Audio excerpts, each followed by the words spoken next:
एक ऐसे समय के बारे में सोचो जब समय नहीं था, तारों से पहले, रोशनी से पहले, हमारी जानी हुई किसी भी चीज से पहले।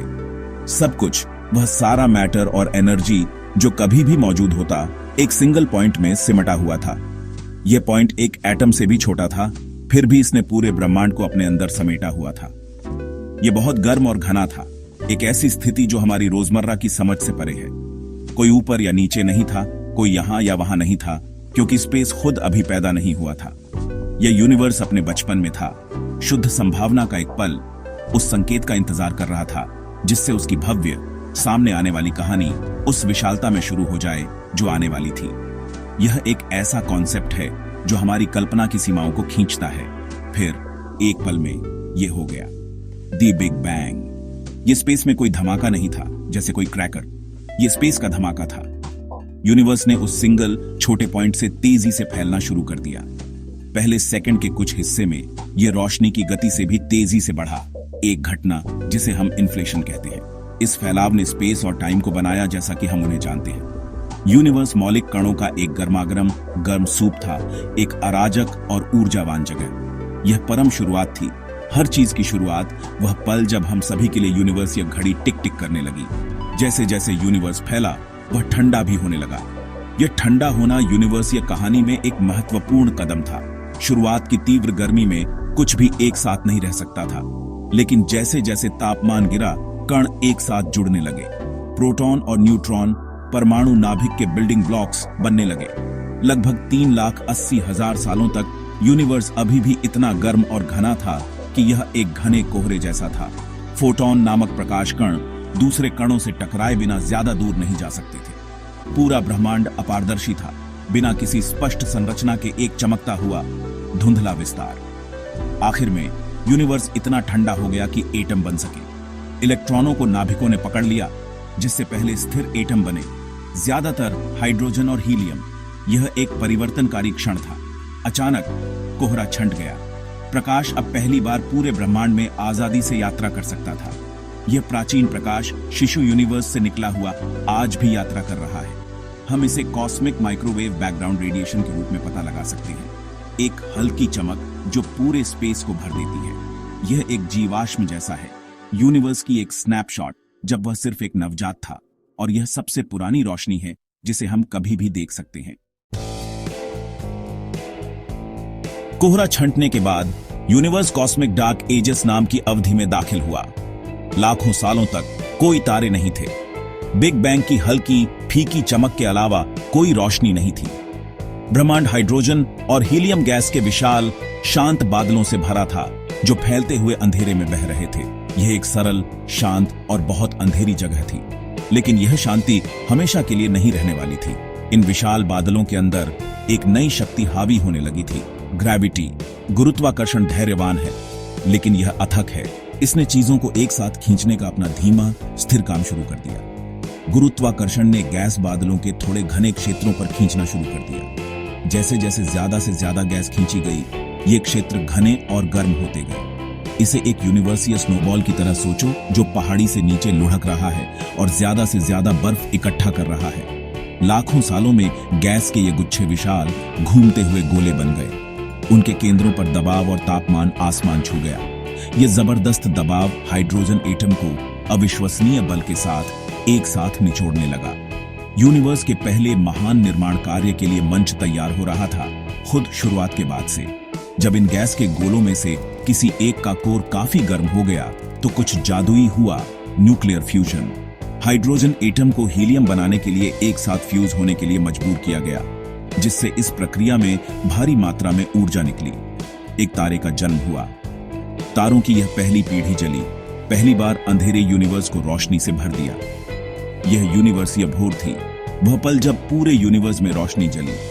ये पहले तारे विशाल थे, हमारे अपने सूर्य से सैकड़ों गुना ज्यादा विशाल, और वे अविश्वसनीय रूप से गर्म और चमकदार जलते थे। एक शानदार नीली सफेद रोशनी के साथ चमकते थे। ये विशाल तारे तेजी से जिए और कम उम्र में मर गए। क्योंकि वे इतने विशाल थे, उन्होंने कुछ ही मिलियन सालों में अपना न्यूक्लियर ईंधन जला दिया। उनकी मौतें उतनी ही शानदार थीं जितनी उनकी जिंदगी। वे बड़े सुपरनोवा में विस्फोटित हुए, प्रलयकारी धमाके जो पूरी गैलेक्सियों से भी ज्यादा चमकदार थे। ये विस्फोट सिर्फ अंत नहीं थे, वे नई शुरुआत भी थे। उन्होंने तारों के दिलों में बने नए भारी तत्वों को स्पेस में बिखेर दिया। ये तत्व हाइड्रोजन और हीलियम से ज्यादा भारी कुछ भी हर उस चीज के बीच थे जो आगे आने वाली थी, जिसमें हम भी शामिल हैं। पहले तारों के विस्फोटों ने यूनिवर्स को समृद्ध किया। उनसे पहले ब्रह्मांड लगभग पूरी तरह से हाइड्रोजन और हीलियम सबसे सरल तत्वों से बना था। लेकिन उन विशाल तारों की आग की भट्टियों के अंदर न्यूक्लियर फ्यूजन के जरिए नए तत्व बने। कार्बन, ऑक्सीजन, नाइट्रोजन, लोहा, वही तत्व जो हमारे शरीर और हमारी दुनिया को बनाते हैं, इन तारकीय कोर में बने थे।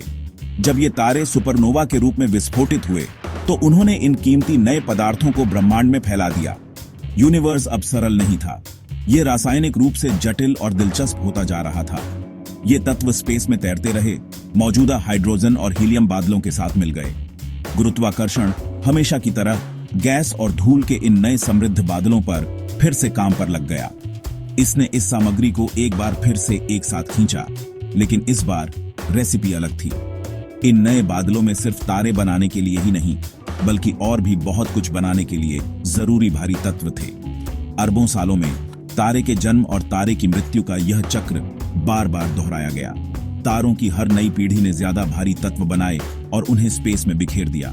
धीरे धीरे लेकिन निश्चित रूप से गैस और धूल के बादल, जिनसे नए तारे बने, ग्रहों, चंद्रमाओं और जीवन के लिए कच्चे माल में और ज्यादा समृद्ध होते गए।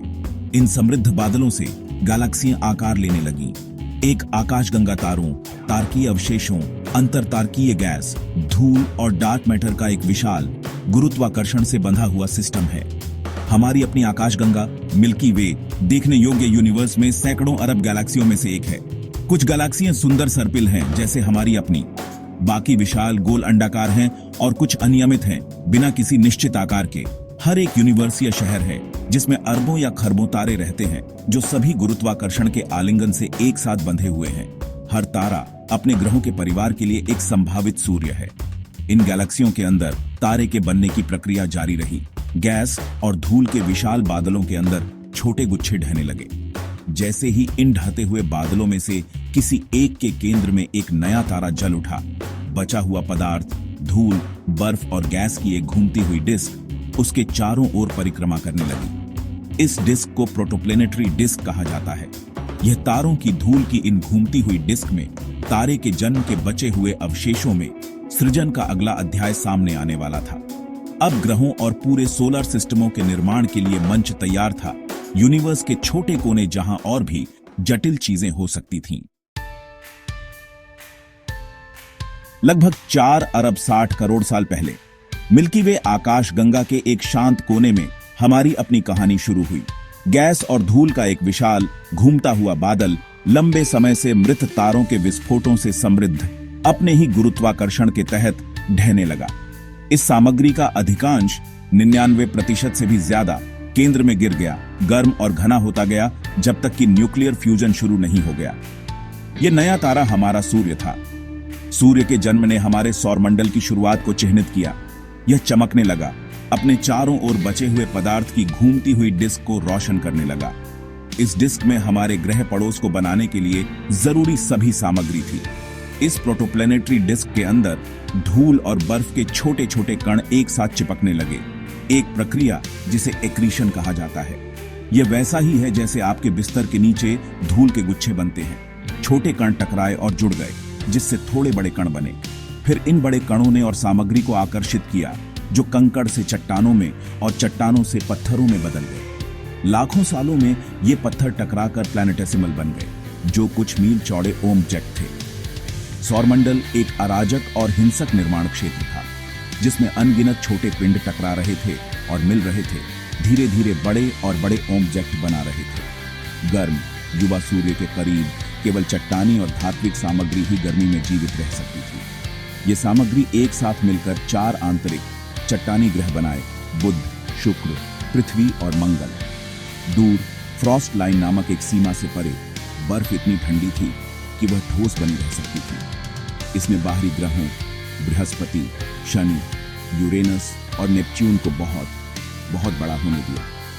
वे चट्टानी कोर के रूप में शुरू हुए, लेकिन इतने विशाल हो गए कि उनके गुरुत्वाकर्षण ने बड़ी मात्रा में हाइड्रोजन और हीलियम गैस को अंदर खींच लिया, जो डिस्क में सबसे प्रचुर सामग्री थी।